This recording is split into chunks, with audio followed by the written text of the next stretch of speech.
another midfielder who has maybe not hit the same heights he has in previous years has been Martin Odegaard. There was one moment in the West Ham game in the second half where he had that free kick about 40 yards from goal, could have whipped it into the box, just played it straight to Saliba. A few seconds later, it's back at David Raya's feet, and the groans in the stadium at that point were incredibly audible. Mikel was asked about it this morning. He said that maybe Martin's efficiency has dropped slightly, and he's scored a lot of penalties previously. That's contributed to his brilliant goal ratio in previous seasons. I mean, is there a concern over that? I know down that right-hand side how he's worked with White and Saka and Havertz. Is he a victim of those injuries as well, or he's had illness, he's had his ankle injury? So, can you pinpoint one reason why it's not working for Odegaard right now?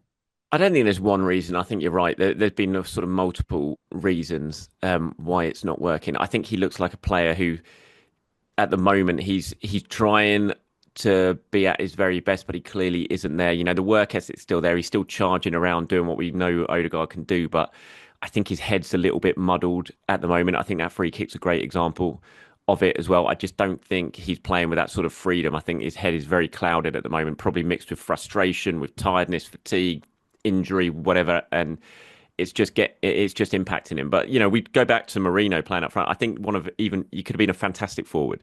I think you would have struggled to make much of an impact against West Ham because the likes of Odegaard, Rice, everyone behind him and out wide were basically giving the forwards absolutely nothing. There was very, very a real lack of creativity there. And Odegaard's clearly Arsenal's creator in chief. He has been for a long, long time, and he's struggling right now. There's no doubt about it. The right hand side is key.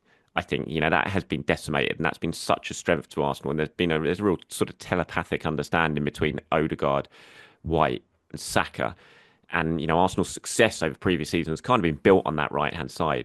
And the fact they've not been able to play it, as Mikel pointed out today, at all, has to have an impact on Odegaard because you just don't quite have that same understanding with everyone else, and it's chopping and changing each week. It's kind of like we point to the reasons why Martinelli maybe has not been that great for the last 18 months is that left-hand side, but the right-hand side has been equally as sort of torn apart this season. So, I bet you Odegaard goes to bed at night dreaming of Saka and Ben White coming back to full fitness and being involved again. White's back now, which is great. Saka hopefully is not too far away. And I'm sure that when they come back, you'll see an Odegaard who's much more like the Odegaard we've come to expect. Everyone can have a bad season. Now, this is Arsenal's double player of the season. He won it for the last two seasons and has been absolutely fantastic. So, I'm not going to sit here right now and write Martin Odegaard off by any means. He's just having a poor season where he hasn't been able to hit the heights he has. But there's definitely been, reasons for that.